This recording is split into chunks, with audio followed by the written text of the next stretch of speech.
وَإِذْ قُلْنَا لِلْمَلَائِكَةِ اسْجُدُوا لِآدَمَ فَسَجَدُوا إِلَّا إِبْلِيسَ أَبَىٰ وَاسْتَكْبَرَ وَكَانَ مِنَ الْكَافِرِينَ۔ اور یاد کرو جب کہ ہم نے کہا تھا فرشتوں سے کہ جھک جاؤ سجدہ کرو آدم کو، فَسَجَدُوا تو ان سب نے سجدہ کیا، إِلَّا إِبْلِيسَ سوائے ابلیس کے، ابا اس نے انکار کیا، ابا کیا، واستکبر استکبار کیا، گھمنڈ کیا، تکبر کیا، وَكَانَ مِنَ الْكَافِرِينَ۔ کانا کے دونوں مفہوم ہو سکتے ہیں، کانا ناقصہ اور کانا تامہ، یہ بھی کہ ہو گیا کافروں میں سے اپنے اس فعل کی وجہ سے، اپنی اس نافرمانی کی وجہ سے وہ کافروں میں سے ہو گیا، اور یہ بھی ہو سکتا ہے کہ وہ تھا ہی کافر، اس کے اندر وہ شیطنت چھپی ہوئی تھی،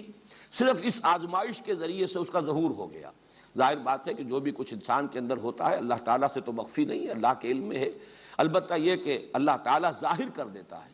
وَلَيَعْلَمَنَّ اللَّهُ الَّذِينَ آمَنُوا وَلَيَعْلَمَنَّ الْمُنَافِقِينَ۔ اللہ تعالیٰ ظاہر کر دے گا اس کو کہ کون منافق ہے، کون صاحب ایمان ہے، تو اللہ تعالیٰ کے علم میں تو ہے لیکن اللہ ظاہر کر دیتا ہے۔ اسی طریقے سے اس ابلیس کی وہ شیطنت جو ہے، جو اس کے اندر چھپی ہوئی، جو اس کا تکبر اور استکبار اور گھمنڈ اور اس کا جو شر تھا وہ ظاہر ہو گیا۔ یہ دونوں اس کے مفہوم ہو سکتے ہیں۔ اس کے ضمن میں جیسا کہ میں کل عرض کر چکا ہوں کہ ملائکہ، پھر یہ ابلیس کے بارے میں اشکال ہو جاتا ہے اس آیت اور تقریباً 5 اور مقامات پر اسی انداز میں جو یہ مضمون آیا ہے کہ ہم نے فرشتوں کو حکم دیا، سب فرشتوں نے سجدہ کیا سوائے ابلیس کے، تو اشتباہ ہو جاتا ہے کہ شاید ابلیس بھی فرشتوں میں سے تھا، لیکن یہ کہ قرآن حکیم میں یہ اس کی وضاحت کر دی گئی سورہ کہف میں، کانا من الجن ففسق عن امر ربی، وہ فرشتوں میں سے نہیں تھا۔ فرشتے تو لا یعصون اللہ ما امرہم ویفعلون ما یؤمرون، وہ معصیت نہیں کرتے، نافرمانی نہیں کرتے اللہ کے حکم کی، اور کرتے ہیں وہی کچھ جس کا کہ انہیں حکم ہوتا ہے۔ لہذا یہ معاملہ جو ہے ابلیس سے جو ظاہر ہوا یہ اس بنیاد پر کہ وہ جنات میں سے تھا، جس کا مادہ تخلیق نار ہے۔ وہ نار اور نور کے قرب کے بارے میں بھی تفصیل سے میں کل عرض کر چکا ہوں، اور یہ کہ اس کے بارے میں یہی جو کچھ معلوم ہوتا ہے وہ یہ کہ اپنے علم اور اپنے زہد اور اپنی عبادت گزاری کی بنیاد پر یہ ملائکہ کے زمرے میں تھا، ملائکہ کے ہی ساتھ شامل تھا، اس اعتبار سے گویا کہ مخاطب تھا اس حکم کا کہ سجدہ کرو آدم کو۔ بسم اللہ اولہ آخرہ۔ تو جو میں عرض کر رہا تھا کہ یہ ابلیس کیوں اس حکم کا مخاطب بنا، اس کے بارے میں ایک رائے تو یہ ہے کہ چونکہ جنات کمتر مخلوق ہیں ملائکہ سے، بلندتر مخلوق ملائکہ، جب انہیں سب کو حکم دیا گیا کہ سجدہ کرو آدم کو، تو ظاہر بات ہے کہ وہ تابع ہونے کے اعتبار سے وہی برسبیل تغلیب، گویا کہ وہ بھی مخاطب تھے، جنات بھی، اس پہلو سے وہ بھی ایک جنی جو ہے ابلیس وہ بھی اس کا مخاطب تھا۔ اور ایک رائے یہ کہ وہ اپنے خاص علم اور زہد اور عبادت گزاری کی وجہ سے اس درجے قرب رکھتا تھا ملائکہ کے ساتھ کہ گویا کہ ان کے زمرے میں شریک ہو چکا تھا، اسی لیے خاص طور پر وہ شخصاً مخاطب تھا اس حکم کا جو حکم دیا گیا فرشتوں کو۔ بہرحال یہ چیزیں سارے احتمالات ہیں، جیسے کہ میں نے عرض کیا کہ یہ مشکل رکوع ہے قرآن مجید کا، یہ مقام، اس کے بارے میں تعیین بہت مشکل ہے۔ البتہ یہ کہ آدم اور ابلیس کے ناموں کی بنیاد کیا ہے، یہ بات ہے کہ جس پر ذرا غور کر لیجئے آگے بڑھنے سے پہلے۔ آدم کے بارے میں جو سب سے زیادہ کثرت کے ساتھ رائے جو مقبول رائے ہے وہ یہ ہے کہ چونکہ کرسٹ آف دی ارتھ، عدیم الارض، عدیم کہتے ہیں کسی شے کا چھلکا، اوپر کا چھلکا، تو یہ جو کرسٹ آف دی ارتھ ہے یہ اس زمین کا، ہمارے اس پلینٹ کا چھلکا ہے، چونکہ اس سے اس کی پیدائش ہوئی ہے زمین سے، اس لیے آدم کہے گئے کہ عدیم الارض جو ہے اس سے ان کا وہ اس کا مادہ تخلیق ہے۔ باقی ایک یہ بھی کہا گیا ہے کہ ان کا رنگ جو ہے سرخی مائل گندمی رنگ، تو اس کے لیے بھی یہ لفظ عربی زبان میں یہی مادہ مستعمل ہے۔ اور ایک تیسری رائے یہ ہے کہ یہ جو مادہ آتا ہے الف دال میم کا، یہ مخالطت، ملنا جلنا، آپس میں کس چیزوں کا باہم جو ہے مختلط ہو جانا، اس کے لیے یہ لفظ مستعمل ہے، مل جانا۔ تو جیسے کہ موانست، انسان کے لیے بھی یہ آپس میں مانوس ہو جانا، موانست، یہ انسان کے لیے ایک لفظ کی بنیاد ہے کہ انسان کو انسان اس لیے کہا جاتا ہے کہ باہم ایک دوسرے سے مانوس ہو جاتے ہیں۔ اسی طریقے سے یہ لفظ اس معنی میں بھی چونکہ عربی زبان میں مستعمل ہے، چنانچہ ایک حدیث بھی ہے کہ ایک صحابی نے کہیں تذکرہ کیا کہ میرا فلاں جگہ رشتہ ہوا ہے، میں وہاں شادی کر رہا ہوں، تو آپ نے فرمایا لو نظرت الیہا فانہ احری ان یؤدم بینکما، کیا اچھا ہوتا کہ تم ایک نظر اسے دیکھ لیتے، اس لیے کہ اس سے زیادہ توقع ہے کہ تمہارے مابین موافقت جو ہے اور محبت پیدا ہو جائے اور تم آپس میں زیادہ گھل مل سکو، اس معنی میں یہ لفظ مستعمل ہوا یؤدم بینکما۔ تو اس لیے شاید آدم کو آدم اس لیے کہا گیا، جو آپ انگریزی میں کہتے ہیں گریگوریس اینیمل ہے، انسان مل جل کر رہنے والا متمدن حیوان ہے۔ ابلیس کے لیے یہ لفظ، جیسا کہ میں نے پہلے عرض کیا تھا، یہ صفاتی نام ہے۔ اس کا اصل نام کیا ہے، اس میں علم اس کا قرآن مجید میں نہیں آیا، بعض روایات میں عزازیل نام اس کا آیا ہے، قرآن میں کہیں نہیں ہے۔ ابلیس جو ہے یہ بھی اس کا صفاتی نام ہے، اس لیے کہ ابلسا یبلسو یہ آتا ہے نہایت مایوس ہو جانا، فرسٹریٹڈ، دی فرسٹریٹڈ ون، وہ کہ جو مایوس ہو جائے، جس کو کوئی امید نہ رہے۔ اب چونکہ اس سے وہ فعل جو ہے وہ سرزد ہوا، اللہ تعالیٰ کی اس نے حکم کی سرتابی کی، اور اللہ تعالیٰ نے پھر اس مقام پر تو نہیں ہے، بقیہ مقامات پر ہے کہ فخرج منہا فإنک مذموما مدحورا، کہیں فرمایا گیا فخرج منہا فإنک رجیم۔ اب وہ راندہ درگاہ ہوا اس حکم عدولی کی وجہ سے، اور اب اسے خیر کی اپنے بارے میں تو توقع نہیں۔ اب جو بھی کچھ اس نے اللہ تعالیٰ سے بعد میں مہلت مانگی، جس کا یہاں پر ذکر نہیں ہے، لیکن یہ کہ سورہ صاد میں بھی ہے کہ جب اسے اللہ تعالیٰ کی طرف سے یہ حکم دیا گیا، اس کے مردود ہونے کا اعلان کیا گیا،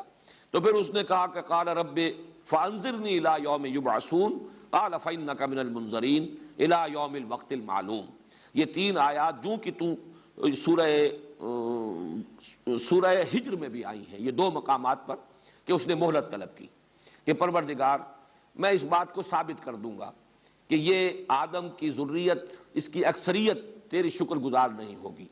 بلکہ میں ان کو گمراہ کروں گا۔ اس نے جو چیلنج بھی دیا ہے یہ مختلف مقامات پر،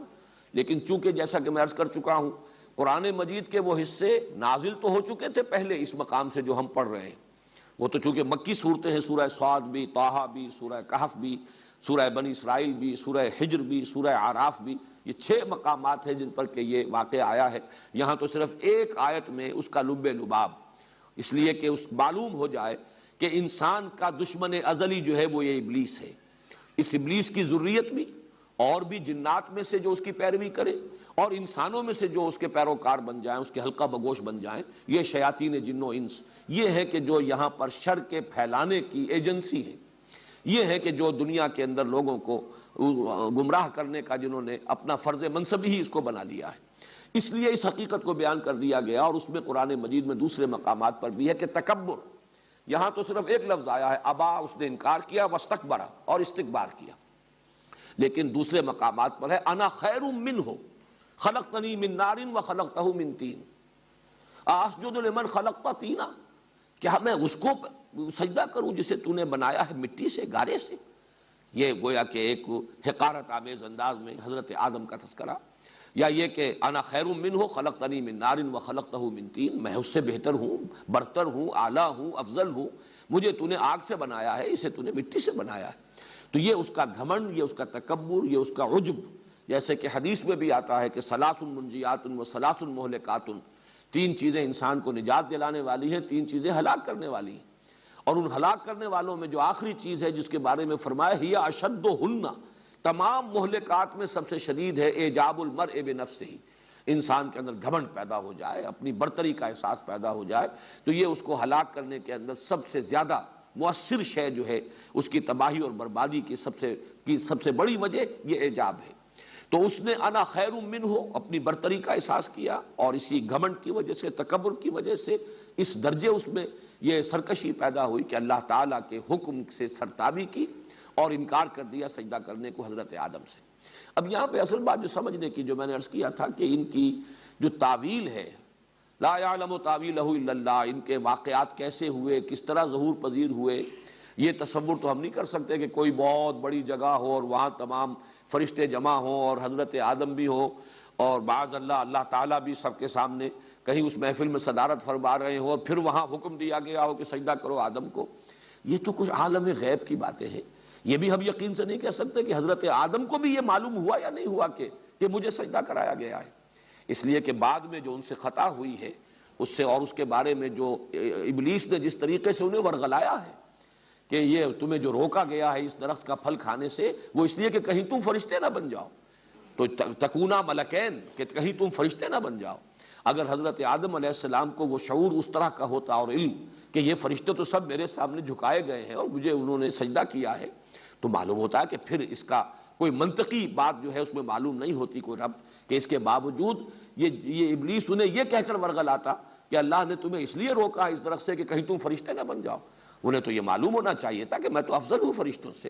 فرشتے تو میرے سامنے سربسجود ہوئے ہیں. اس اعتبار سے کوئی دلیل اور وسوسہ اندازی کے لیے کوئی بنیاد جو ہے کہ وہ کہیں تم فرشتے نہ بن جاؤ یہ وجہ ہے، یہ بات جو ہے معقول نہیں بنتی.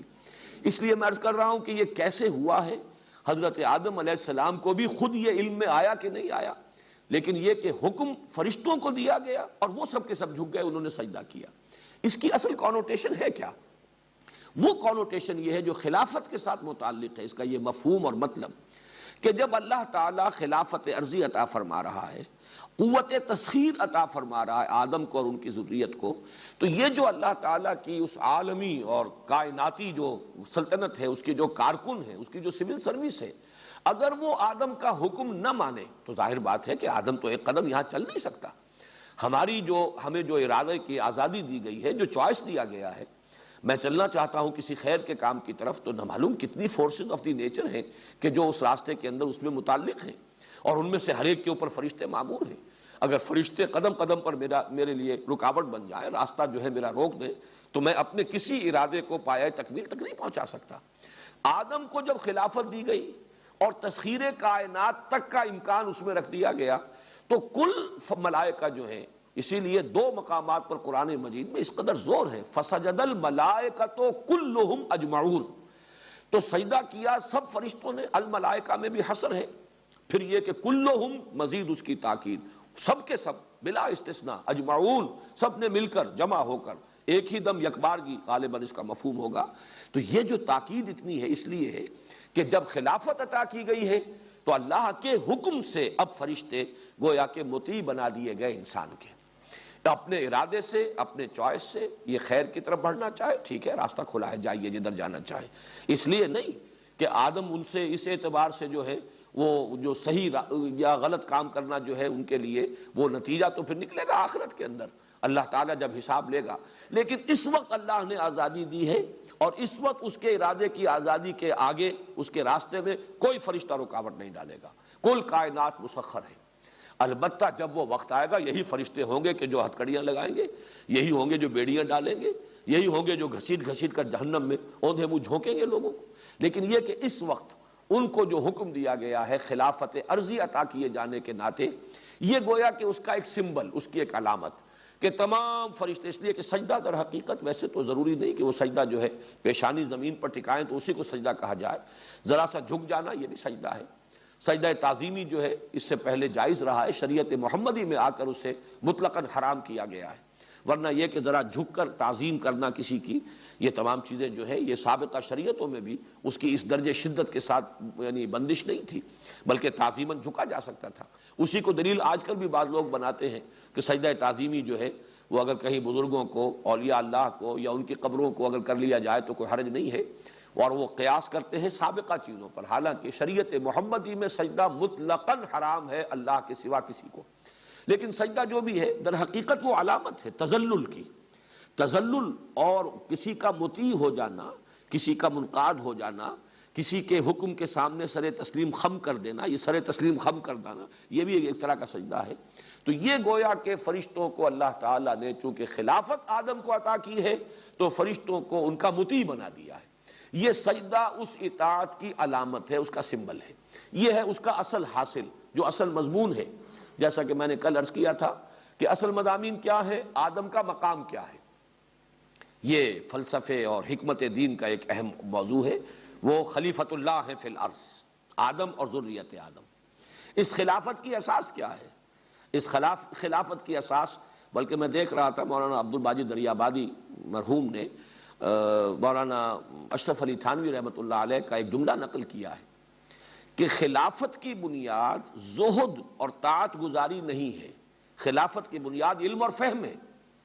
چنانچہ یہ بات جو ہے اسی مقام پر انہوں نے کوٹ کیا ہے کہ خلافت کی بنیاد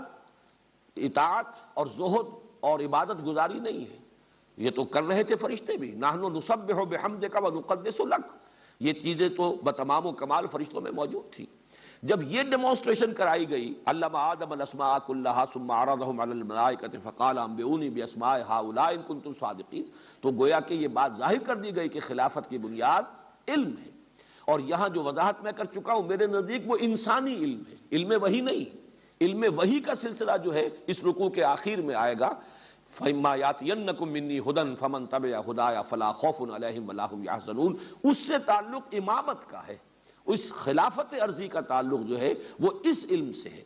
یہی وجہ ہے کہ دنیا میں ترقی جو ہے اس سے وہ مسئلہ بھی حل ہو جاتا ہے کہ جو قومیں اس میں آگے نکل گئی ہیں،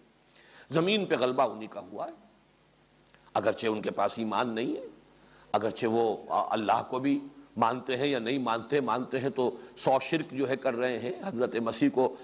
خدا کا بیٹا بنایا ہوا ہے، شریعت کو پس پش ڈالا ہوا ہے، شدید گمراہی میں ہے، اخلاقی پستی کے اندر مبتلا ہے، یہ سب کچھ ہے، لیکن ان کے پاس زمین کا اختیار ہے، زمین کی قوت ہے، اقتدار ان کو دیا گیا ہے۔ تو معلوم ہوا کہ اصل شے جو ہے اس زمین کی خلافت جو ہے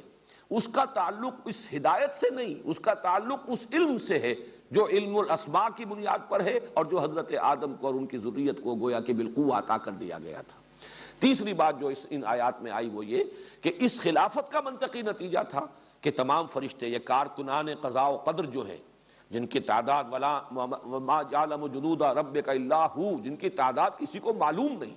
جن کے جنود مجندہ جو ہے، ان کو سب کو آدم کے سامنے فسجد الملائکۃ کلھم اجمعون، اس لیے کہ جب کسی کو وائس رائے بنا کر یہاں بھیجا جاتا تھا تو ظاہر بات ہے کہ یہاں کی سارے کارکنان جو ہیں حکومت کے وہ گویا کہ اس کی اطاعت کے پابند ہوتے تھے۔ اس معنی میں جب خلافت عرضی عطا کی گئی تو یہ جو ہڈن گورنمنٹ ہے کائنات کی، اس کے جتنے بھی کارکنان قضاء و قدر ہیں، اس کے جتنی بھی سول سروس ہے، اس سب کو تابع فرمان کر دیا گیا ہے آدم کا۔ یہ ہے در حقیقت اس کا اصل خلاصہ، اس کا لب لباب۔ وَقُلْنَا يَا آدَمُ اسْكُنْ أَنْتَ وَزَوْجُكَ الْجَنَّةَ۔ اب ایک ڈیمونسٹریشن تو کرائی گئی فرشتوں کے سامنے کہ ہم نے آدم کو جو خلافت ہم دے رہے ہیں علم عطا کیا ہے، علم اسماء عطا کیا ہے جو تمہیں نہیں دیا گیا۔ اب دوسری ڈیمونسٹریشن کرانی مقصود ہے آدم کے سامنے، یہ کہ تمہارا یہ دشمن جس نے تکبر کی بنیاد پر انکار کیا جھکنے سے، ایک تمہارا ازلی دشمن ہے اور یہ تمہیں ورغلائے گا، تمہیں تباہ کرنے کی اور برباد کرنے کی پوری کوشش کرے گا۔ میں چند الفاظ آپ کو سنا دیتا ہوں چونکہ اس مقام پر تو نہیں ہے، لیکن جن الفاظ میں کہ ابلیس نے پھر چیلنج کیا ہے اور آدم اور ذریت آدم سے اپنی دشمنی کا اعلان کیا ہے کھلم کھلا۔ سورہ صاد میں فرمایا قال فبعزتک لأغوینہم اجمعین، تو پھر اس نے کہا جب اسے مہلت دے دی گئی کہ جاؤ تمہیں مہلت ہے، تمہیں قیامت تک کے لیے، یوم یبعثون تک کے لیے تمہیں مہلت دی گئی ہے، تم انہیں جس طریقے سے چاہو گمراہ کرنے کی کوشش کر لو۔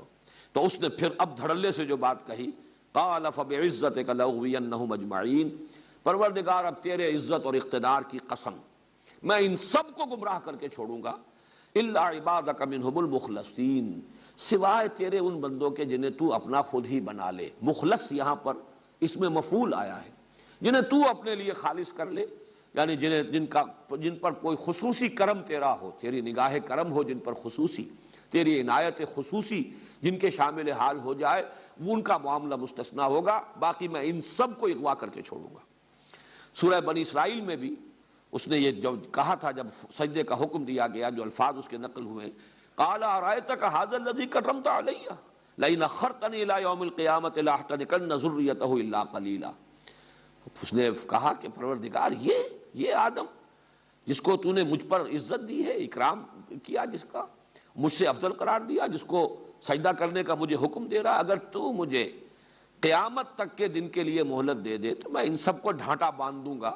سب کو گمراہ کر کے چھوڑوں گا، سب کو گویا کہ نکیل ڈال دوں گا، اور میں ان سب کو جو ہے غلط راستے کے اوپر لے جاؤں گا۔ اسی طرح سورہ ہجر میں ہے قال رب بما اغویتنی، پروردگار یہ جو تو نے مجھے گمراہ کر دیا، یعنی مجھے اتنی کڑی آزمائش میں ڈالا، میرا جو تکبر تھا اس کو جو یہاں پر جو مجروح ہوا، میرا پندار جو مجروح ہوا، اس کے نتیجے میں یہ غلط حرکت کر بیٹھا اور میں نے انکار کیا ہے تیرے حکم کو ماننے سے، تو گویا کہ تو نے مجھے گمراہ کیا۔ رب بما اغویتنی لأزینن لہم فی الارض ولأغوینہم اجمعین الا عبادک منہم المخلصین، وہی الفاظ یہاں بھی آئے۔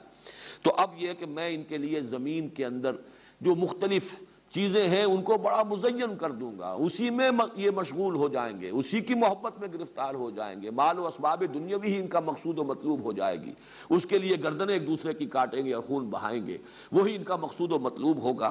اور یہ کہ یہ میں ان سب کو گمراہ کر کے چھوڑوں گا سوائے تیرے ان بندوں کے جنہیں تو اپنے لیے خالص کر لے۔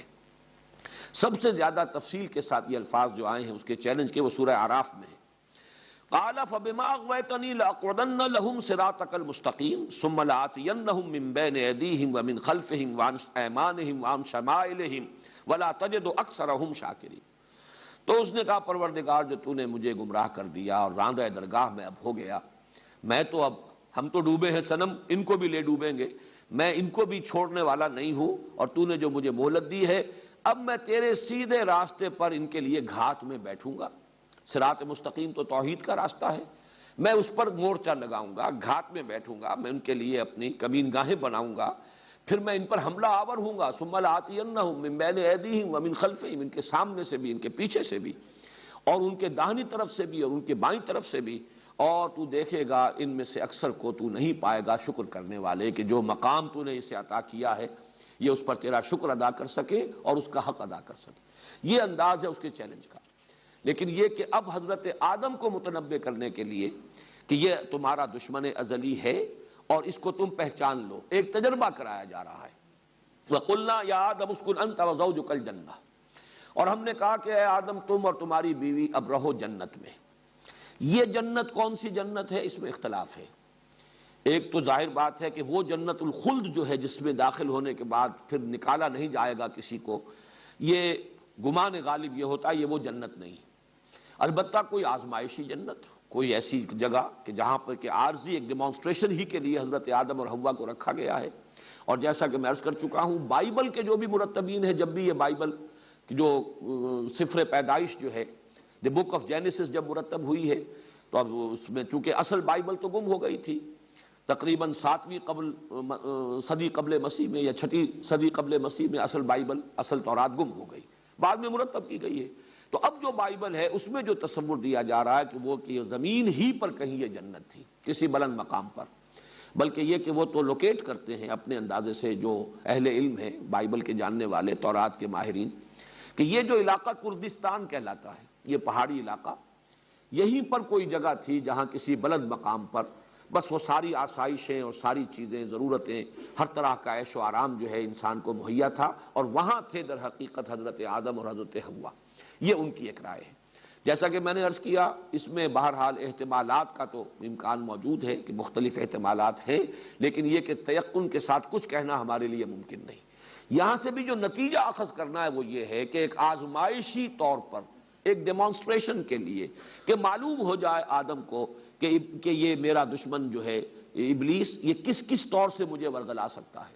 کس کس طرح کے ہیلے اور حربے اختیار کر سکتا ہے، کیسے کیسے وسوسے جو ہے میرے دل میں ڈال سکتا ہے، اور مجھے اللہ تعالیٰ کی اس صراط مستقیم سے، توحید سے اور اطاعت خداوندی کے راستے سے منحرف کر سکتا ہے۔ صرف اس کا ایک تجربہ کرانا مقصود ہے۔ اب چاہے وہ تصور ہو کہ یہ تخلیق آدم کے سارے مراحل کہیں آسمانوں میں طے پائے ہیں پھر حبوط ہوا ہے،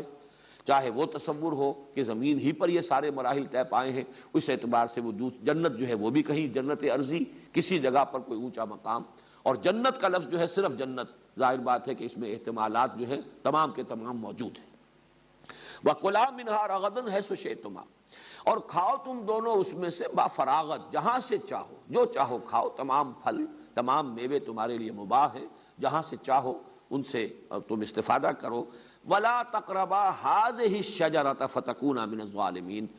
لیکن مت قریب پھٹکنا، مت قریب جانا اس درخت کے،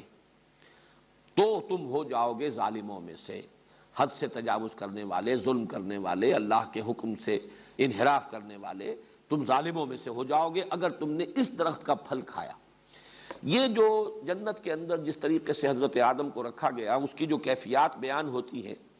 یہ خاص طور پر سورہ طٰہٰ میں الفاظ آئے ہیں، اِنَّ لَكَ لَا تَجُوعَ فِيهَا وَلَا تَعْرَىٰ،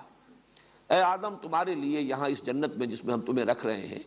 تمہیں یہ کیفیات حاصل رہیں گی کہ نہ تمہیں بھوک ستائے گی، بھوک لگے گی نہیں، ولا تارا، نہ عریانی لاحق ہوگی، وَأَنَّكَ لَا تَظْمَأُ فِيهَا وَلَا تَضْحَىٰ، اور نہ تمہیں اس میں پیاس کی شدت محسوس ہوگی، پیاس کا احساس ہوگا، نہ ہی کئی دھوپ کی کیفیت جو ہے، دھوپ کے ستانے کی اور گرمی اور اس کی حدت اور تمازت کا کوئی احساس ہوگا۔ یہ الفاظ ہیں کہ جن میں تعبیر کی گئی ہے اس جنت کی کیفیت کی جس میں حضرت آدم علیہ السلام کو، حضرت حوا سلام علیہا کو رکھا گیا ہے۔ باقی کسی اور جگہ پر اس کی کوئی اور تفصیل نہیں ہے۔ اس کا جو اس سے تعلق ہے وہ میں بھی بعد میں بیان کروں گا۔ باقی رہ گیا یہ سوال کہ وہ درخت کون سا تھا، اس کی قرآن مجید نے قطعاً کہیں کوئی اس کی وضاحت نہیں کی، بلکہ صاف نظر آ رہا ہے کہ اس بحث سے قرآن مجید نے گویا کہ اعراض کیا ہے، ہذہ الشجرہ، گویا کہ اشارہ کر کے بتا دیا ہے کہ یہ درخت، بس اس سے زیادہ کوئی وضاحت نہیں کی ہے۔ اسپیکولیشنز مختلف کی گئی، چنانچہ بائبل کے جو مرتبین ہیں انہوں نے اسے ٹری آف نالج قرار دیا ہے، یہ علم کا۔ ظاہر بات ہے اس کی نفی تو قرآن مجید کے اعتبار سے تو نفی ہو جائے گی، علم تو آدم کو دیا گیا ہے، تو ٹری آف نالج کو فاربیڈن قرار دینا اور اسے ان کے لیے ممنوع، شجر ممنوعہ قرار دینا، گویا کہ قرآن مجید کے ساتھ اس کی قطعاً کوئی مطابقت نہیں ہے۔ البتہ کچھ اور خیالات ایسے ہیں کہ خاص طور پر میں یہاں تذکرہ کر رہا ہوں شاہ عبد القادر دہلوی رحمۃ اللہ علیہ کا، صاحب موضح القرآن، انہوں نے کچھ تصور یہ ظاہر کیا ہے کہ اس درخت کا پھل کھانے سے پہلے تک جنت میں جو کیفیت تھی کہ کوئی حوائج انسانیہ جو ہیں وہ حضرت آدم کو، حضرت حوا کو لاحق نہیں تھے۔ یہ جو حوائج انسانیہ ہیں، یعنی کھانا پینا نہیں ہے، نہ بھوک لگے گی نہ کھائیں گے، نہ پیاس لگے گی نہ پیئیں گے، ظاہر بات ہے کہ پھر بول و براز کا سارا مسئلہ جو ہے وہ تو متعلق ہے کھانے پینے سے، گویا کہ ان کے ساتھ ابھی یہ کیفیت وہاں نہیں تھی۔ انک لا تجوع فیہا ولا تعری وانک لا تظمأ وانک لا تظمأ فیہا ولا تضحیٰ۔ اب اس سے استدلال جو ہے خاصا میں سمجھتا ہوں کہ قوی بنتا ہے کہ بھوک نہیں لگے گی۔ اس کا ایک مفہوم یہ بھی لیا گیا کہ ہر شے اتنی آسانی سے دستیاب ہوگی کہ جب بھوک لگے گی کھا لو گے، تو بھوک کا کبھی کوئی تمہیں تجربہ نہیں ہوگا۔ لیکن شاہ عبد القادر کا کہنا یہ ہے کہ وہ جنت، اب اس میں یہ بھی ہو سکتا ہے کہ حضرت آدم علیہ السلام، اگر تو وہ مانا جائے کہ زمین ہی پر کوئی ایوولوشن کے ذریعے سے وہ ترقی پا کر وہاں آئے ہیں، تو ظاہر بات ہے کھانا پینا بول و براز وہ تو گویا کہ ابتدا سے ان کے ساتھ تھا۔ ہو سکتا ہے کہ اگر اس تصور کو مانا جائے کسی درجے میں کہ کوئی عارضی دور ان پر ایسا طاری کیا گیا ہے، ایک آپ اس کو ایک رویا بھی کہہ سکتے ہیں، ایک طویل خواب کی شکل بھی کہہ سکتے ہیں، تجربہ کرانا مقصود ہے صرف یہ کہ تمہارا یہ دشمن تمہیں اس طور سے گمراہ کر سکتا ہے۔ اور اگر یہ وہی جنت ہے، کوئی آسمانی جنت ہے جس پر رکھا گیا ہے، اور اس میں حضرت آدم علیہ السلام اور حضرت حوا کی تخلیق اس طور سے ہوئی ہے کہ وہی بنائے گئے ہیں، اس خاک کے پتلے کو بنا کر اسی طریقے سے اس میں پھونک ماری گئی ہے، جیسا میں کل بیان کر چکا ہوں، وہ چیز بھی قرآن مجید کے بیان سے مطابقت رکھتی ہے، اور وہ اگر مفہوم سامنے رکھا جائے تو وہ بھی فٹ ہوتا ہے قرآن کے بیان میں۔ تو پھر یہ کہا جا سکتا ہے کہ جو شاہ عبد القادر کہہ رہے ہیں کہ اس وقت ابتدائی کوئی کیفیت ایسی ہو کہ ابھی حوائج ضروریہ، کھانا پینا، بول و براز، اسی طرح کوئی بھی شہوت کا جذبہ، کوئی جنسی کوئی عمل جو ہے وہ ابھی ان کے علم میں نہیں تھا، ان کے شعور میں نہیں تھا، لیکن یہ کہ اس درخت کا پھل کھانے کا نتیجہ یہ نکلا۔ اسی لیے علامہ اقبال نے بھی اپنے لیکچرز میں تعبیر کیا ہے یہ استعاراتی انداز میں کہ شاید یہ پہلا سیکشول ایکٹ تھا جس کو کہ وہ درخت سے تعبیر کیا گیا ہے، اس لیے کہ شیطان نے جو اغوا کیا تھا وہ یہ بھی تھا کہ کہیں تم ہمیشہ رہنے والے نہ بن جاؤ، اور یہی در حقیقت تناسل جو ہے انسان کا، توالد و تناسل، یہی ہے جو اس کے خلود کا ایک سبب بنتا ہے کہ نسل انسانی کو ایک دوام حاصل ہو رہا ہے اسی تناسل اور توالد کے ذریعے سے۔ بہرحال یہ مختلف آراء، مختلف خیالات ہیں، لیکن یہ کہ جو اصل لب لباب ہے وہ یہ ہے کہ صرف ایک آزمائشی اور ڈیمونسٹریشن کے لیے کہ متنبع کر دیا جائے کہ یہ تمہارا دشمن ہے جس سے تمہیں خبردار رہنا ہے، انہیں ایک تجربہ کرایا گیا ہے۔ یہ تجربہ کہاں ہوا، اس تجربے کی تفصیلات کیا ہیں، زمین پر ہوا، آسمان پر ہوا،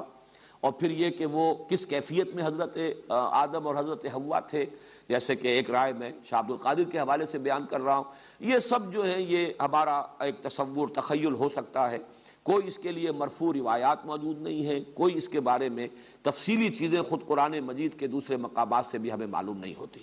البتہ یہ کہ ایک درخت معین کر دیا گیا کہ اس میں جنت میں سے جہاں سے جو چاہو کھاؤ سوائے اس درخت کے، وَلَا تَقْرَبَا هَٰذِهِ الشَّجَرَةَ فَتَكُونَا مِنَ الظَّالِمِينَ، تو تم ہو جاؤ گے ظالموں میں سے۔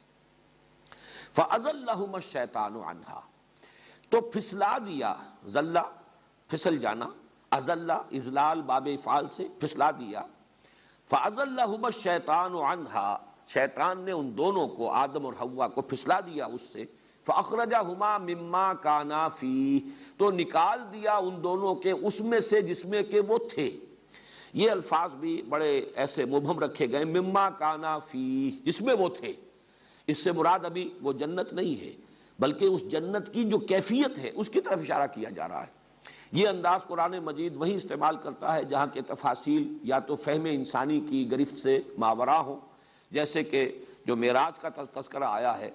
کہ جب کہ ڈھانپے ہوئے تھا اس بیری کے درخت کو، اذ یغشی السدرۃ ما یغشی، جب کہ ڈھانپے ہوئے تھا اس بیری کو جو ڈھانپے ہوئے تھا. اب وہ کیا تھا یہ تمہارے فہم سے ماورا ہے، لہذا اس کی کوئی تفصیل یہاں نہیں دی جا رہی، بس ڈھانپے ہوئے تھا جو ڈھانپے ہوئے تھا. لقد رأى من آیات ربہ الکبریٰ، اس وقت نبی نے صلی اللہ علیہ وسلم اپنے رب کی عظیم آیات کا مشاہدہ کیا. لیکن یہ انداز بھی یہاں پر ہے، اخرجہما مما کانا فیہ، انہیں نکلوا دیا ان دونوں کو اس کیفیت میں سے، اس حالت میں سے جس میں وہ تھے. اب اس کی تعبیر جو ہے اگر سورہ طٰہٰ کے اس مقام کے حوالے سے کی جائے تو وہ بادشاہ عبد القادر صاحب کی جو ہے اس کے ساتھ جو ہے مربوط ہو جائے گی، اور وہ یہ کہ انہیں اب بھوک لگنی شروع ہوئی جو کہ پہلے نہیں تھی، یا کوئی مشقت کا مسئلہ تھا کہ جو پہلے نہیں تھا. اب وہ دھوپ نے بھی ستایا کہ جو پہلے کیفیت نہیں تھی، اور بول و براز کا معاملہ بھی شروع ہوا کہ جو پہلے نہیں تھا. اسی طریقے سے جنسی عمل اور سیکشول انٹرکورس کا معاملہ کہ جو اس سے پہلے نہیں ہوگا وہ شروع ہوا. اس اعتبار سے وہ تمام کیفیات مولانا اصلاحی صاحب یہاں بڑی خوبصورتی سے نکل گئے ہیں، اس لیے کہ قرآن مجید کے دو مقامات پر یہ آتا ہے کہ اس درخت کا پھل کھانے کا جو نتیجہ نکلا وہ یہ تھا، فَبَدَتْ لَهُمَا سَوْآتُهُمَا وَطَفِقَا يَخْصِفَانِ عَلَيْهِمَا مِنْ وَرَقِ الْجَنَّةِ، ظاہر ہو گئے ان کے لیے ان کی شرمگاہیں یا ان کے جو بھی اعضائے جنسی کہیے یا بول و براز بھی انہی سے متعلق ہے، سوآتہما، تو یہ دونوں ان پر کھل گئے، ظاہر ہو گئے، اور پھر وہ گانٹنے لگے اپنے اوپر، اپنے شرمگاہوں کو ڈھانپنے کے لیے انہوں نے درختوں کے پتے جو ہیں من ورق الجنہ، جنت کے درختوں کے پتوں کو گانٹ کر اپنے لیے لباس بنایا. اب اس میں تعبیر کیا ہوئی ہے، اس درخت کی کیا وہ تاثیر تھی؟ آیا پہلے ننگے تھے؟ ایک خیال یہ ہے کہ جو بائبل کے مرتبین نے دیا ہے کہ ننگے تھے لیکن انہیں اپنے ننگے ہونے کا احساس نہیں تھا، چونکہ ابھی ٹری آف نالج سے انہوں نے نہیں کھایا تھا، شعور ابھی انہیں حاصل نہیں ہوا تھا. گویا کہ ان کا اپنا جو ایک فلسفہ ہے جو ارتقاء کا، اس کے اعتبار سے ابھی وہ حیوانیت کی سطح سے نکلے ہی تھے، ابھی ان کے اندر کوئی اپنے سطر کا اور اس کے بارے میں کوئی شرم کا احساس جو ہے پیدا نہیں ہوا تھا. اس وجہ سے جیسے ہی وہ کھایا انہوں نے تو ان کو احساس ہوا، شعور پیدا ہو گیا اپنے سطر کا اور اپنی شرمگاہوں کا انہیں احساس ہوا، تو انہوں نے پھر پتے جو ہیں ان کو گانٹ کر اور اپنے لیے لباس اور سطر کا بندوبست کرنا شروع کیا. قرآن کے الفاظ نہیں ہیں، فَبَدَتْ لَهُمَا سَوْآتُهُمَا، ظاہر ہو گئے، کھل گئے ان پر،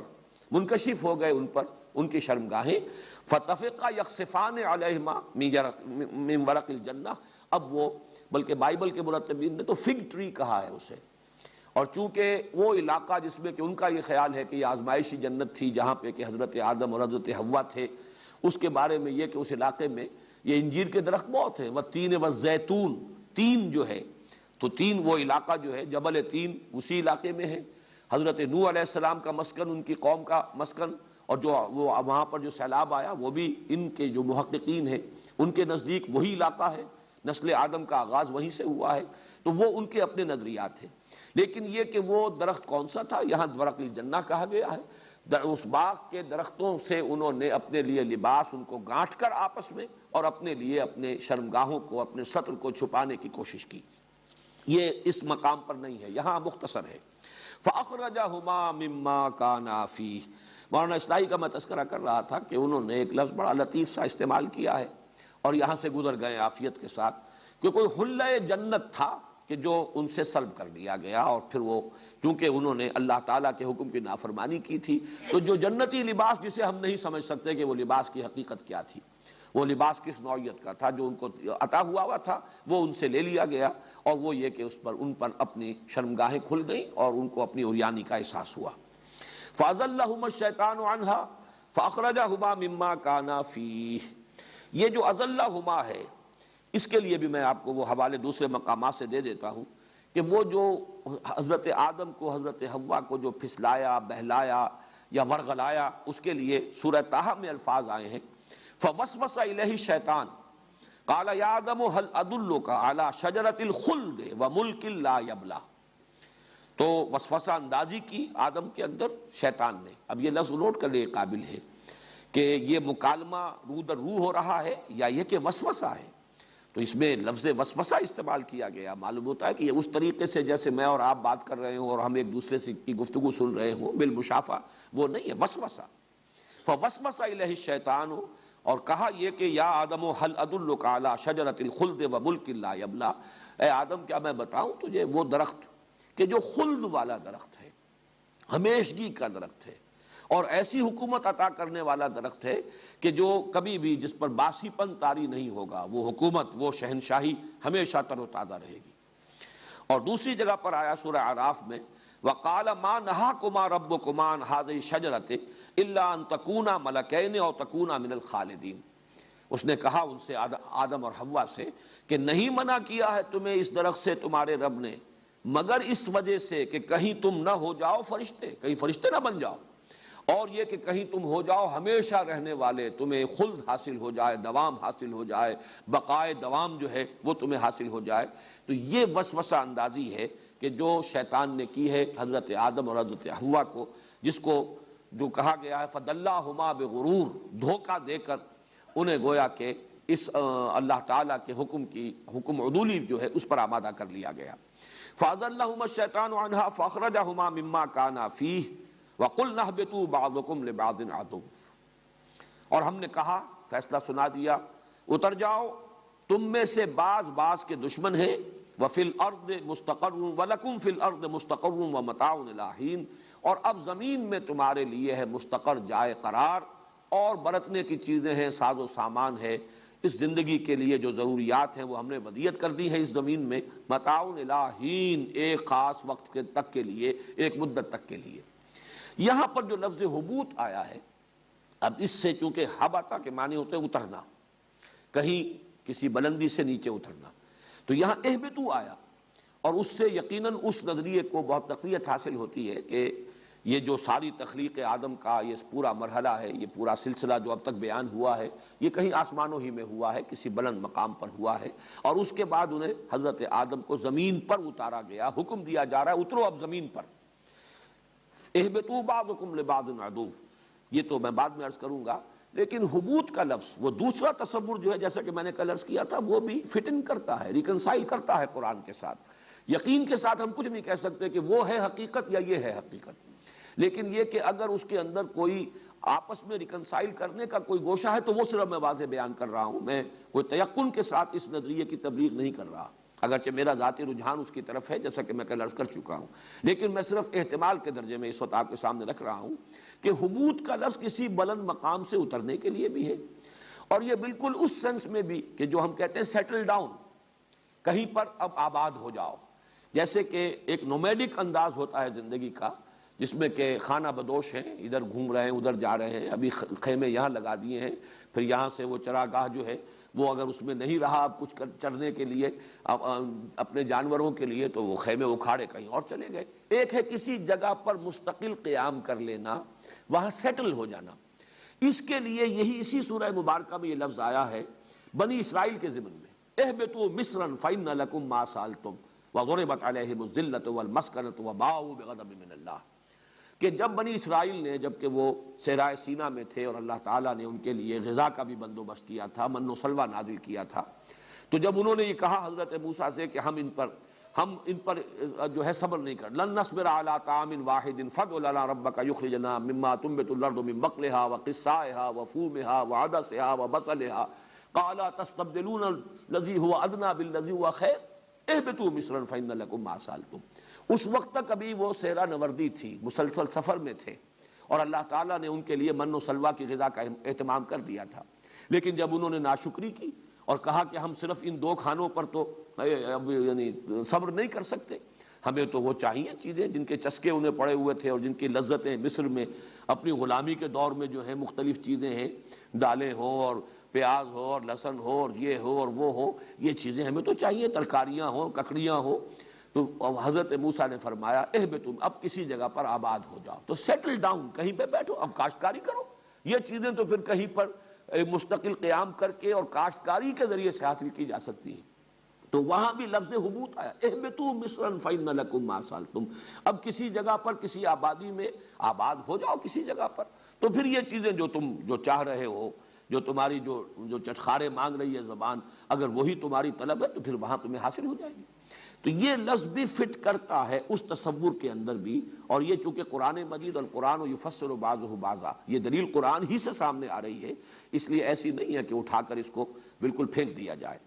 قُلْنَا اهْبِطُوا بَعْضُكُمْ لِبَعْضٍ عَدُوٌّ، تم ایک دوسرے کے دشمن ہوگے۔ اب یہ دشمنی وہ ہے جو ذریت آدم اور وہ ابلیس اور ابلیس کے جو بھی پیروکار ہیں، چاہے وہ جنات میں سے ہو، وہ تو گویا کہ ان میں چونکہ جنات میں نے عرض کیا تھا کہ شر کا پہلو غالب ہے، ان کا مادہ تخلیق آگ ہے، جس میں وہ شوق، جو جوش خروش اور ایک حرارت، یہ چونکہ اور اس کے اندر گویا کہ نشوز کا مادہ جو ہے وہ ان کی اپنی فطرت میں زیادہ غالب ہے، اس لیے وہ جو ذریت ابلیس ہے یا جو بھی جنات میں سے اس کے پیروکار ہیں،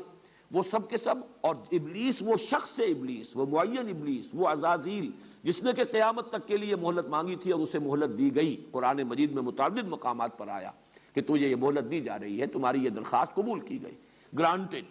تمہیں یہ مہلت دی جا رہی ہے، اور تم اپنی پوری جو بھی محنت کر سکتے ہو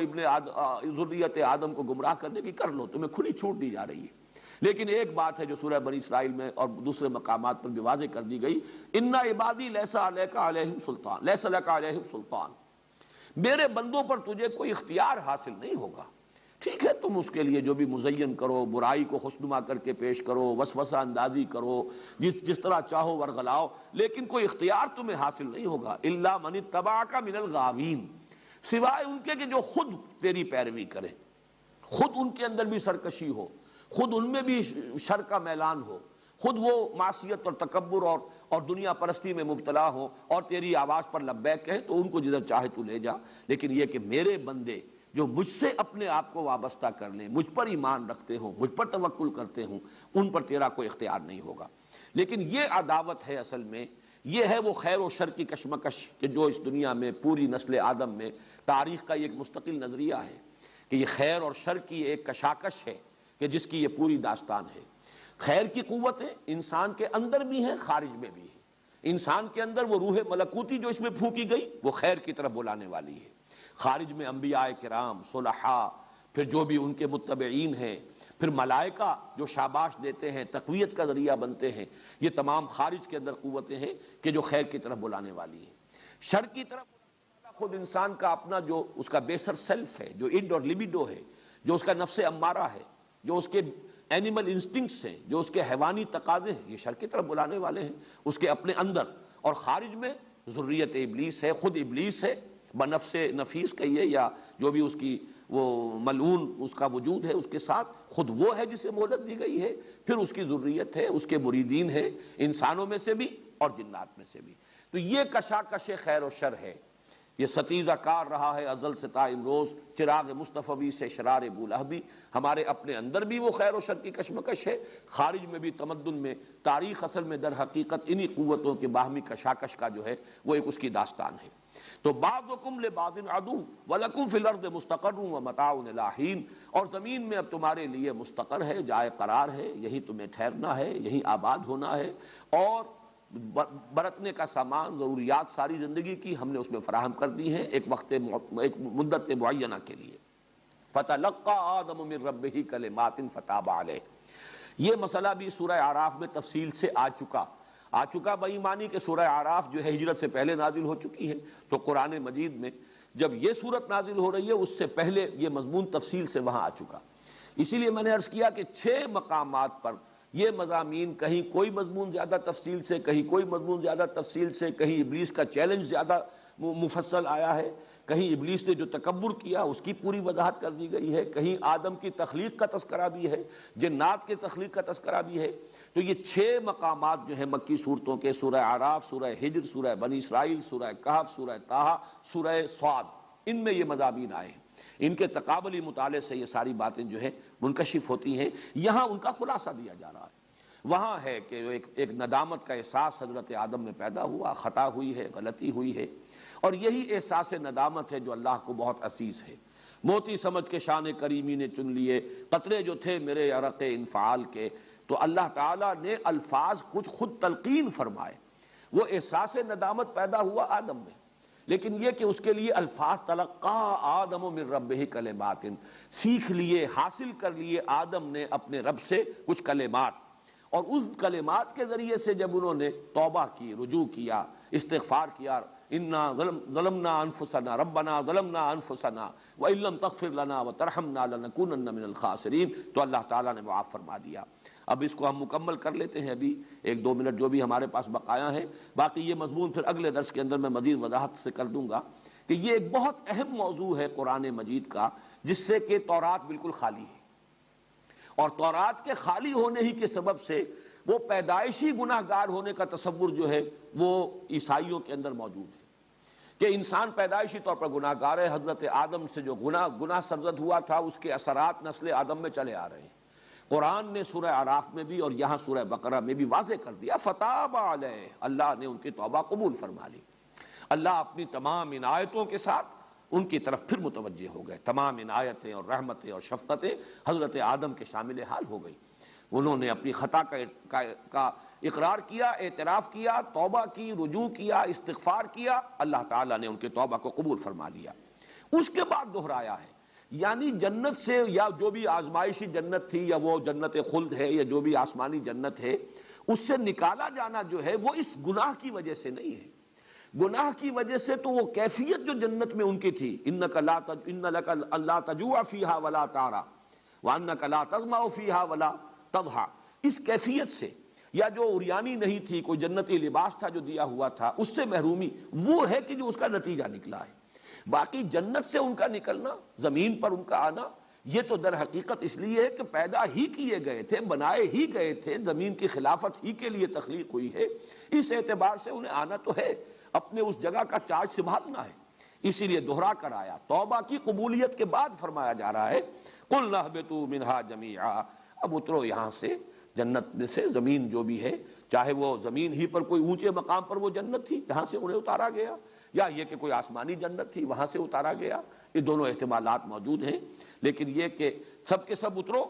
اب ظاہر بات ہے کہ وہ ابلیس بھی یہیں پر ہے، اسی زمین پر ہے، گھومتا ہے پھرتا ہے، ہمیں ورغلاتا ہے، اس کی ذریت جو ہے وہ بھی یہی ہے، آدم کی نسل بھی یہی ہے۔ فَإِمَّا يَأْتِيَنَّكُم مِّنِّي هُدًى، یہ ہے وہ آخری چارٹر، جیسے کسی وائس رائے کو جب چارج دیا جائے تو پھر کوئی چارٹر اسے دیا جا رہا ہو، یہ فرمان خداوندی ہے آدم اور ذریت آدم کے لیے۔ فَإِمَّا يَأْتِيَنَّكُم مِّنِّي هُدًى، تو جب بھی میرے پاس سے تمہارے پاس ہدایت آئے، فَمَن تَبِعَ هُدَايَا، تو جو بھی پیروی کرے گا میری ہدایت کی، فَلَا خَوْفٌ عَلَيْهِمْ وَلَا هُمْ يَحْزَنُونَ، ان کے لیے نہ کوئی خوف ہوگا نہ وہ حزن سے دوچار ہوں گے۔ وَالَّذِينَ كَفَرُوا وَكَذَّبُوا بِآيَاتِنَا أُولَٰئِكَ أَصْحَابُ النَّارِ، اور جو ہماری آیات کا کفر کریں گے، ناشکری کریں گے اور انکار کریں گے، تکذیب کریں گے ہماری آیات کی، وہ ہوں گے جہنمی، وہ ہوں گے آگ والے، ہم فیہا خالدون، اور وہ اس میں ہمیشہ ہمیش رہیں گے۔ یہ ہے وہ تا قیام قیامت، یہ چارٹر ہے نوع انسانی کے لیے۔